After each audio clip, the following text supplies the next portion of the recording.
ये question number 6 है, which of the following statements are true. तो इनमें से कौन सा स्टेटमेंट ट्रू है वो हमें फाइंड आउट करना है।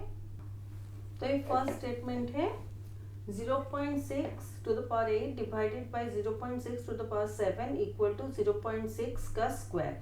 तो ये हमारा फॉल्स स्टेटमेंट है, क्योंकि ये देखिए explanation 0.6 to the power 8 divided by 0.6 to the power 7 equal to, यहाँ डिविजन का साइन है, इसलिए जो भी गिवन पावर से बेस हमारा सेम होना चाहिए। उससे पहले आप चेक कीजिए कि दोनों केस में बेस हमारा सेम होना चाहिए। अगर बेस हमारे डिफरेंट है, आप पावर्स को माइनस नहीं कर सकते।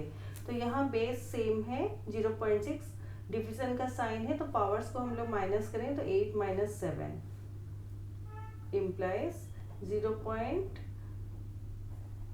तो ये हमारा इम्प्लाइज नहीं लिखेंगे। तो ऐसे करने से हमारा आंसर 0.6 टू द पावर 1 यानी कि 0.6 आएगा। लेकिन यहाँ 0.6 का स्क्वायर दिया गया है, इसलिए ये एक फॉल्स स्टेटमेंट है।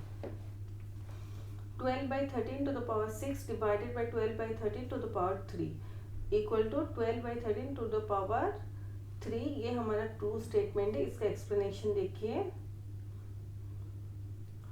12/13 to the power 6 divided by 12/13 to the power 3 equal to, दोनों के बेस सेम है, पहले ये चेक कीजिए, उसके बाद साइन देखिए डिवीजन का साइन है, इसलिए पावर्स हमारे माइनस होंगे, 6 माइनस 3 होगा equal to 12/13 to the power 3, जो कि यहाँ पे आंसर दिया गया है, इसलिए ये एक ट्रू स्टेटमेंट है।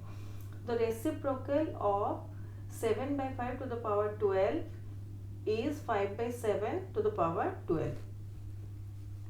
तो रेसिप्रोकल यानी कि reciprocal of 7/5 to the power 12 equal to 1/7/5 to the power 12 equal to 1 इसको हम लोग 7 to the power 12 by 5 to the power 12 लिख सकते हैं। तो यहाँ पे देखिए 1 divided by 7 to the power 12 by 5 to the power 12 equal to 1 into 5 to the power 12 by 7 to the power 12 equal to 1 के साथ जो भी मल्टीप्लाई होता है सेम आंसर आता है, 5 to the power 12 by 7 to the power 12 equal to 5/7 to the power 12। तो ये हमारा 5/7 टू द पावर 12 हो जाएगा। तो ये हमारा एक ट्रू स्टेटमेंट है।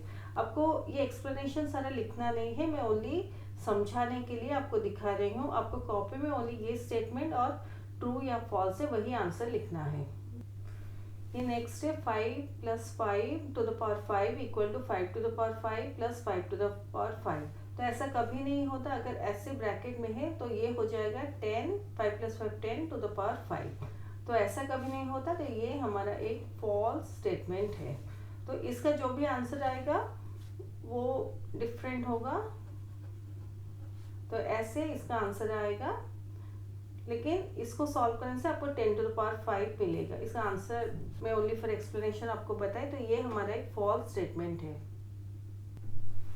नेक्स्ट है ये 1/4, दोनों के बेस सेम है, डिवीजन का साइन है, इसलिए हम लोग पावर्स को माइनस करेंगे। तो 1/4 to the power 4 minus 3 divided by 1/4, यानी इसका पावर, अगर कुछ पावर नहीं दिया गया है, इट्स अंडरस्टूड कि इसका पावर 1 है, equal to 1/4 to the power 4 minus 3 यानी कि 1 divided by 1/4 to the power 1। यानी दो सेम नंबर्स को आप ऐसे सोचिए कि आप दो सेम नंबर्स को डिवाइड कर रहे हैं, तो आंसर 1 होना चाहिए। तो 1/4 टू द पावर 1 मतलब 1/4 है, divided by 1/4 to the power 1 मतलब 1/4 है। दोनों को डिवाइड करने से आंसर हमारा 1 आता है, लेकिन यहाँ हमारा आंसर 1/4 दिया गया है। तो ये हमारा एक फॉल्स स्टेटमेंट है। नेक्स्ट ये है, तो इसको हम लोग सॉल्व करेंगे। 1 मल्टीप्लाई करें, 1 इंटू 1 1 बाय 7, यहाँ 7 मतलब 7 टू द पावर 1, तो 7 टू द पावर 1 इंटू 7 का स्क्वायर, यानी 7 का पावर जो है वो ऐड हो जाए, क्योंकि हम लोग मल्टीप्लाई कर रहे हैं, divide by 1/7 to the power 3 equal to 1/7 का क्यूब डिवाइड बाय 1/7 का क्यूब इक्वल टू, देखिए दो सेम नंबर है, उसको डिवाइड करने से आंसर 1 होता है और यहाँ पर भी आंसर 1 दिया गया है, तो ये हमारा एक ट्रू स्टेटमेंट है। तो यहाँ पर जब आप मल्टीप्लाई करते हैं कंफ्यूजन होने की ज़रूरत नहीं है, क्योंकि ऐसे आप सोचिए कि आप न्यूमरेटर इंटू न्यूमरेटर मल्टीप्लाई करते हैं, by denominator into denominator multiply करते हैं। तो न्यूमरेटर मल्टीप्लाई करने से 1 आता है, डिनोमिनेटर इंटू डिनोमिनेटर मल्टीप्लाई करने से 7 टू द पावर, जो भी पावर से मल्टीप्लाई हो रहे हैं इसलिए पावर्स जो है वो ऐड हो जाते हैं। तो ऐसे इस क्वेश्चन को सॉल्व करेंगे।